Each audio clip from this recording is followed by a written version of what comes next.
इसी बीच अब सवाल ये है कि क्या उस टैरिफ को लेकर भी कोई बातचीत संभव है, क्योंकि जब आप आर्थिक नीति पर बात करेंगे, जब आप ट्रेड पर बात करेंगे, तो जाहिर तौर पर यह भी उसका एक पहलू है। तो इस तरह से कई इस तरह के मुद्दे हैं जिन पर लगातार चर्चा हो रही कि ये पॉसिबिलिटीज है। इसके अलावा H1B वीजा और इमिग्रेशन की अगर बात करते हैं तो ये एक बड़ा विषय है जिसको लेकर हमारे जो एक्सपर्ट्स हमारे साथ जुड़े उन्होंने कहा भी कि इस पर बातचीत होनी भी चाहिए। और ऐसे में अमेरिका जो देश बना है वो इमिग्रेंट से बना है और वो सब लीगल इमिग्रेंट्स हैं। तो यहाँ पर अब सवाल ये है कि इसको लेकर इस बार क्या स्ट्रैटेजी रहती है। लेकिन एक बात जरूर कही जा रही है कि अमेरिका और भारत के रिश्ते प्रगाढ़ होंगे। डोनाल्ड ट्रंप के आगमन के साथ ही ये रिश्ते और मजबूत होते हुए नजर आएंगे, क्योंकि कई मौकों पर आपने देखा कि डोनाल्ड ट्रंप बेहद गर्मजोशी के साथ न सिर्फ प्रधानमंत्री मोदी का स्वागत करते हैं बल्कि उनको अपना दोस्त बताते हैं। ऐसे में हमने इससे पहले भी उनका जो पिछला टेन्योर था उसमें प्रधानमंत्री मोदी और डोनाल्ड ट्रंप की मुलाकातों की कई तस्वीरें देखी जिसमें दोनों ही नेताओं के रिश्ते समझ में आते हैं। लेकिन देखिए, किसी भी देश के नेता की एक प्राथमिकता होती है कि वो अपने देश के विकास के बारे में सोचे।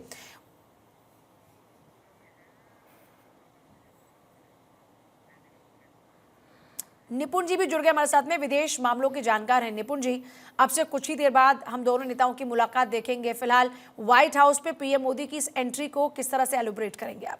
नहीं, देखिए, काफ़ी देर से हम इंतजार कर रहे थे। 2:30 के आसपास हम प्रतीक्षा कर रहे थे कि पीएम मोदी आ जाएंगे, और मुझे लगता है कि डोनाल्ड ट्रंप भी अंदर इंतजार ही कर रहे थे और लगातार इस प्रकार बातें आ भी रही थी कि वो भी वेट कर रहे हैं। लेकिन विलम्ब हुआ, कहते हैं देर आए दुरुस्त आए।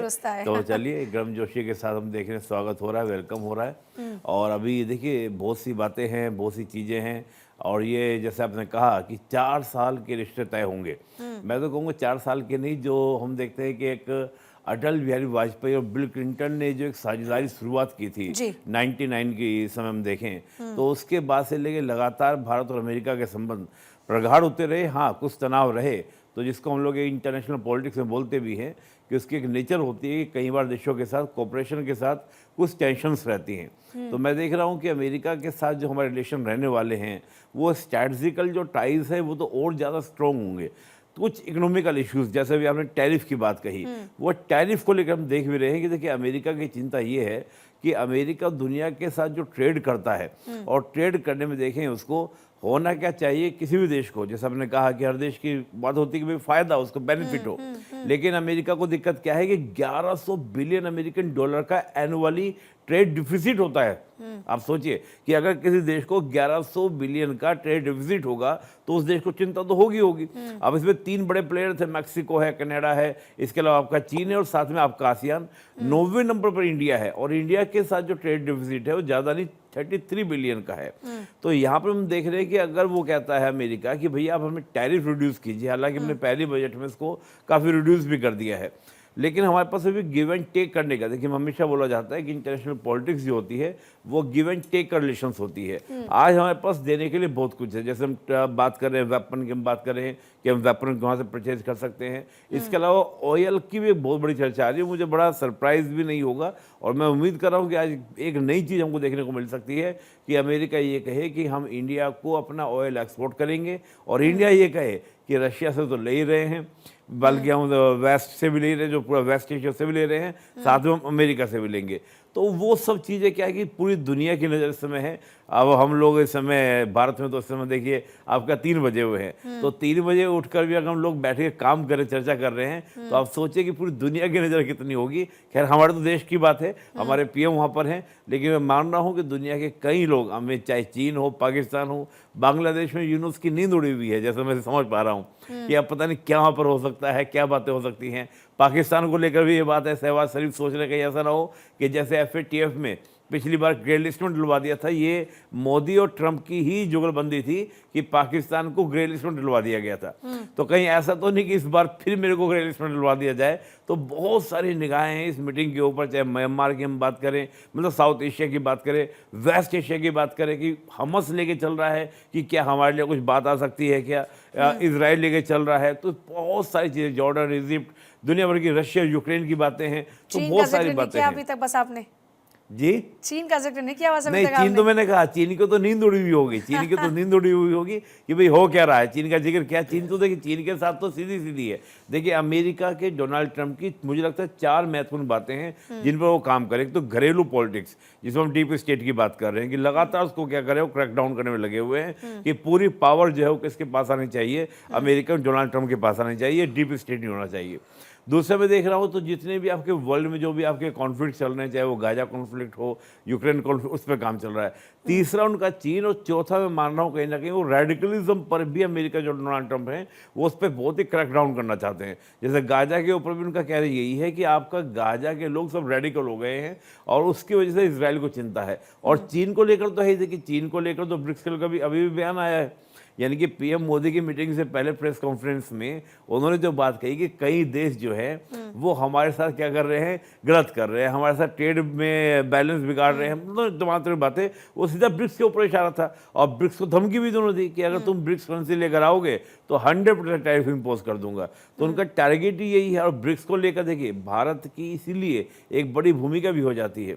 हम देख रहे हैं कि लगातार पीएम मोदी से पहले 3 नेताओं से मिले हैं, तो ये इंपॉर्टेंस दिखाता है किस किस से आपका जापान के पीएम से मिले हैं, बेंजामिन नेतन्याहू से मिले हैं और जॉर्डन के राजा से मिले हैं, फिर हमसे मिल रहे हैं। ये बहुत कुछ मैसेज देता है कि आपका कितना इंपॉर्टेंस अमेरिका की नज़र में है और अमेरिका कितना इंपॉर्टेंस देता है हमको। और सेरेमनी के दिन जयशंकर जी की जो लोकेशन थी, जहाँ वो बैठे, जो पोजीशन थी, उससे स्पष्ट हो जाता है। और अगले दिन क्वाड की फॉरेन मिनिस्टर लेवल की मीटिंग हो जाना, ये दिखाता है कि अमेरिका जो है Indo Pacific strategy, South China Sea, चीन को काउंटर करने के लिए, सप्लाई चेन को काउंटर करने के लिए, चाहे वो पनामा कनाल का मामला भी हो, तो कई सारे इश्यूज ऐसे हैं जो डोनाल्ड ट्रंप के स्टार्टिंग से हमको लग रहे हैं कि चीन के ऊपर क्या पूरा कंट्रोल करने की तैयारी है। अच्छा, इसमें एक स्ट्रैटेजिकल अगर फर्क की बात महसूस करें तो हम ऐसे समझ सकते हैं कि जो चीन है वो उन देशों के साथ में साझेदारी बढ़ा रहा है जो कमज़ोर हैं, उनको आर्थिक मदद दी और उसके बाद में उन्हीं की ही जगहों का इस्तेमाल किया कई बार भारत के अगेंस्ट में।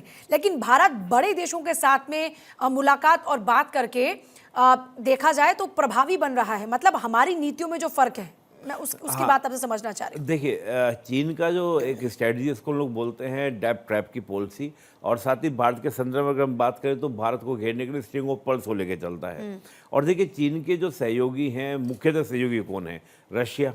और रशिया एक ऐसा सहयोगी जिसको हम लोग बोलते हैं कि रशिया एक ऐसा कंट्री है इंडिया के साथ जहाँ पर हमको हमेशा, जिसको मैं बोलता हूँ टाइम टेस्टिंग फ्रेंड, मतलब मेरा जूता है जापानी, सिर पे लाल टोपी रूसी लेकिन दिल है हिंदुस्तानी, जिसको हम सिर पे इज्जत देते हैं। और रशिया भी हमको उसी प्रकार से हम क्या रिगार्ड देता है, तो रशिया उसका काय का फ्रेंड हुआ। रशिया तो बैलेंसिंग पोजीशन में रहता है। अभी जो आप देखें, जो गालवान के बाद में जिस प्रकार से हम देखें अक्साई चीन में जो आपका पीछे हटी है चीन की सेना, उसमें चीन की बड़ी भूमिका, उसकी रशिया की बड़ी भूमिका थी।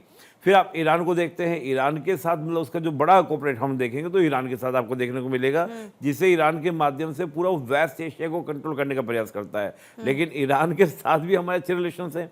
ईरान का एक ही पोर्ट है, वो चाबार पोर्ट, और चाबार पोर्ट किसके पास है? भारत के पास में है। और अब देखिए कि जब ईरान के ऊपर सेशन लगते हैं, अमेरिका कहते हैं ईरान से ना कोई ट्रेड करेगा, ना कोई इंपोर्ट करेगा, ना एक्सपोर्ट करेगा।